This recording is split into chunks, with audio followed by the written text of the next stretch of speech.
It doesn't bode well for your most absent student to be outperforming students with perfect attendance. Surprising unpopular opinions that you will hate to agree with. As an American traveling in Europe, I think the paid restroom system is amazing and should be implemented in the US. Most public restrooms in the US are disgusting, and I believe a $1 charge to pay for an attendant to continually clean them would make most a pleasant experience. I was dreading using the toilet in a busy metropolitan train station in Germany due to my experiences in the US, but was surprised to find that for a €1 charge, it was very clean with a much more private stall. Gas stations and other crowded places, train stations, bus terminals, airports, require constant maintenance in order to be usable, not even clean, so I don't really mind paying 50 cents if I'm moderately sure I can at least walk around the place without stepping into puddles of pee. I would rather call than text. People make too big of a deal about calling. The general attitude is, who even uses their phone as a phone nowadays? I prefer calling and having a conversation. Miscommunication is less likely to happen, and if it's a long conversation it will take less time instead of typing everything you just say it. No teacher, it is sometimes your fault when your students are failing. I am so sick of teachers with most of their class failing except for 2 kids who say it's not my fault you're failing, it's yours. And you know what? To some extent it is. But remember, most of your students are failing. Not 1 or 2, that would be excusable, but almost your whole class? That's just an excuse at that point. And teachers like this should not be able to get away with statements like this. Because not only is it a lie, it hinders their ability to self-criticize. What a surprise, the one teacher I'm failing has a strategy of just telling you to copy stuff on the board and relies on homework for you to understand the material. When I hear my teacher telling our class that the reason why we're failing is because we don't do the homework, I just think to myself, why don't you just teach during class? The thing you were paid to do? There are some pieces of homework that are so frustrating and that I make so many mistakes on that I give up on them. You know how I wouldn't have that problem? If someone was there telling me how to do the homework and how to avoid those mistakes. Because it turns out just telling your students to copy whatever comes on screen and barely ever giving them feedback on work we actually do is a bad idea. And when I confronted my teacher about possible ideas, she tells me one of the most devastating things to come out of a teacher's mouth. My idea was that we should form groups with at least 1 kid who's passing in the group, which also requires moving our desks and all working together. I came up with this idea because it's what helped me learn long division. She instead tells me that she tries to get us to work together, but whenever she moves our desks together we move them back. I'm sorry, what? That's not how it works. I said groups, not pairs. Moving people closer together does not make them want to work together. You need to tell them that they will be doing that. And if you're worried about people not wanting to work together, make it a competition against other teams after periods of practice where all teams know what to do. A common issue in her class is students' forgetfulness. This could at least slow down the issue. This is what happens when you avoid criticism. You don't know what you're doing. Oh, and also there's that one time where she called my parents and one of her complaints was that I doodled in my book. Now if you think I'm getting a 40 in your class over a doodle, you're delusional. My past class was math and I was so good at that subject that I once got an 100 in one of the marking periods. My math book was littered with drawings. In fact, it was the class I would doodle the most in. So please, stop the excuses. I'm so sick of these types of teachers, and now students are too scared to criticize them because if they do they'll get a lecture on how they are horrible and how it's not the teacher's fault. It puts me to sleep. Somebody replied, this is what I had to do one year. My principal was fired for telling the math teachers they were the most incompetent math department she'd ever seen. But she was right. The crazy thing is, I ended up with perfect FCAT scores, the state standardized testing, and this teacher still tried to have my driver's license taken away for excessive absences. It was also the first year Florida implemented the grading scale for all math classes of 80% tests and quizzes, 10% homework, and 10% classwork.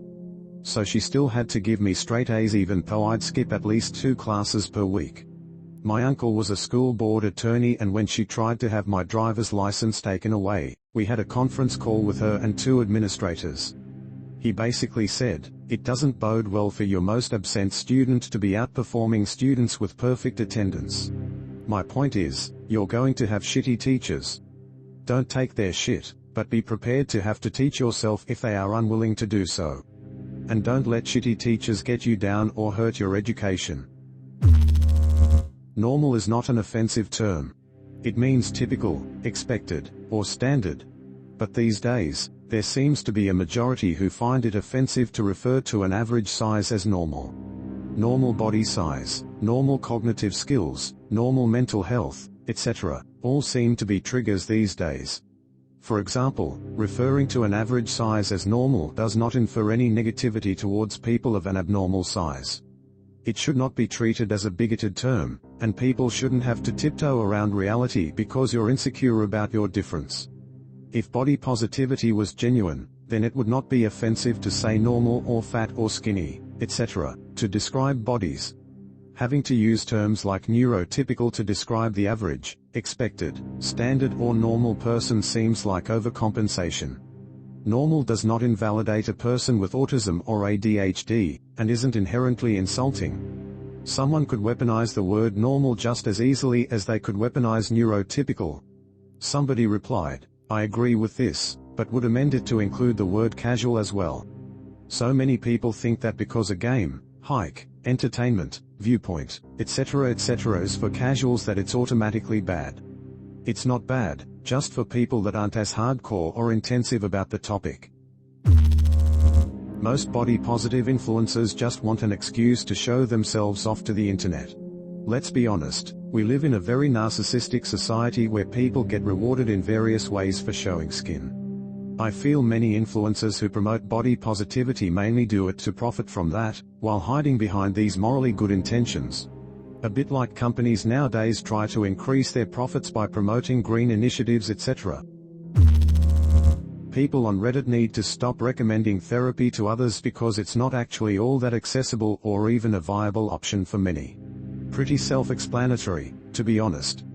You see a lot of it on Reddit, with people recommending therapy to work through various issues. I 100% agree that therapy would benefit a lot of these people. I think therapy is fantastic. I was in therapy myself for years for depression. However, it's also extremely expensive for the average person, and it really annoys me when people on Reddit use therapy as their go-to advice, even when it's sometimes obvious from the post that therapy wouldn't be an option. And now Hinge are prompting responses like, "Green flags I look for. You go to therapy, it's absolutely enraging." Somebody replied, "As a therapist, I always hear stuff like this, and it's odd because therapy skills and tools are super easy.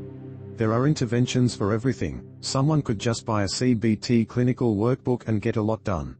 The human relationship is what heals. Find someone you connect with and can work on stuff with, no matter their credentials." Every sport that is popular in the USA is damn boring. Baseball, literally nothing ever happens, players stay still the most of the time and rarely ever participate in any play. This is the most boring thing to watch in the world, maybe even more boring than gold. Basketball, why don't I just open the tap and watch water fall all day?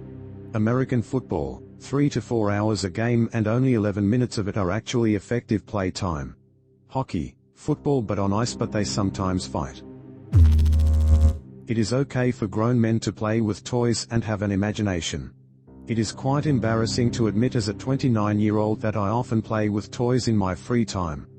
Of course I don't let anyone know this for obvious reasons. I often use my imagination and play with my 40K miniatures. It's still fun and requires imagination. When I'm playing with my 40K miniatures, I see a highly detailed battlefield in my mind, not just plastic things on a table.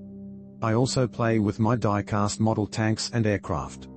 I'm not sure why it's considered childish to have an imagination and immerse yourself in your own storytelling using toys. The only real reason to have kids is so you can play with all their cool toys. Grandma got the kids a new Lego set, so guess what I'm playing with at 8 for the next week. Thank you for watching. Did you agree with any of these opinions? Let me know in the comments below, and subscribe for more unpopular truths like these.